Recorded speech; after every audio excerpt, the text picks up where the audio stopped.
Story with the tiger 6వ భాగంలోకి స్వాగతం. కథలోకి వెళ్ళిపోదాం.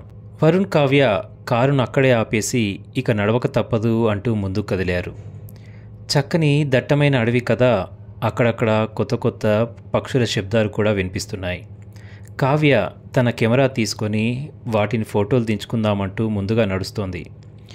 హాయిగా నేలంతా పరుచుకున్న పచ్చి గడ్డి, చుట్టూరా ఎత్తుగా టీవీగా నిలబడిన వృక్షాలు, అప్పుడప్పుడు సయ్యాటలాడుతూ రయ్యమని చెట్ల మధ్యలోంచి దూసుకొస్తున్న చిలిపి గాలి, లేచి పడుతున్న ఆకులు, హాయిగా గాలికి ఊగుతున్న కొమ్మలు, అక్కడక్కడ రకరకాల పక్షులు, పక్కనే అందమైన సెలయేరులోంచి చిలిపిగా పరవళ్ళు తొక్కుతున్న నీటి యొక్క శబ్దం ఎంతో అద్భుతమైన లోకానికి వచ్చినట్టుగా ఉంది వాళ్ళకి.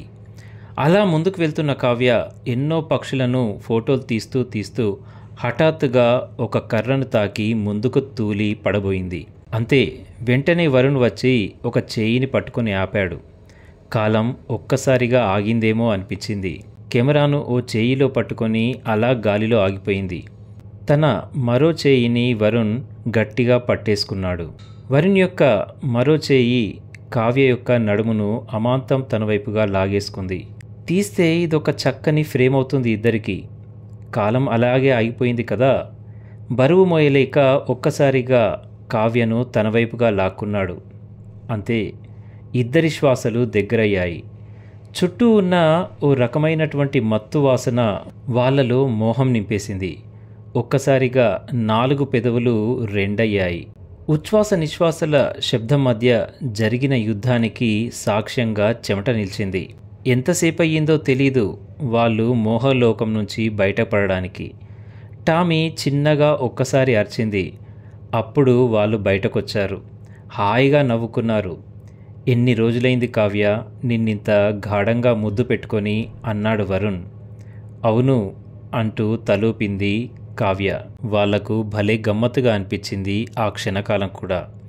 ఇంతలో టామీ మళ్ళీ అరవడం వల్ల ఎవరో వస్తున్నారని గ్రహించారిద్దరు. తీరా చూస్తే అటువైపు నుంచి ఓ పడవలో కొందరు జనాలు ఇటువైపు వస్తున్నారు. వాళ్ళంతా వీళ్ళను విచిత్రంగా చూస్తున్నారు. ఎవరు వీళ్ళు అంటూ. పడవ రాగానే అడిగారు, నేలకొండపల్లి ఇటేనా అని వరుణ్. అవును, మీరెక్కడికి అన్నాడతను. ఈ ఊరికే వచ్చాం మేమిద్దరం అన్నాడు. ఎందుకు అన్నారు వాళ్ళు.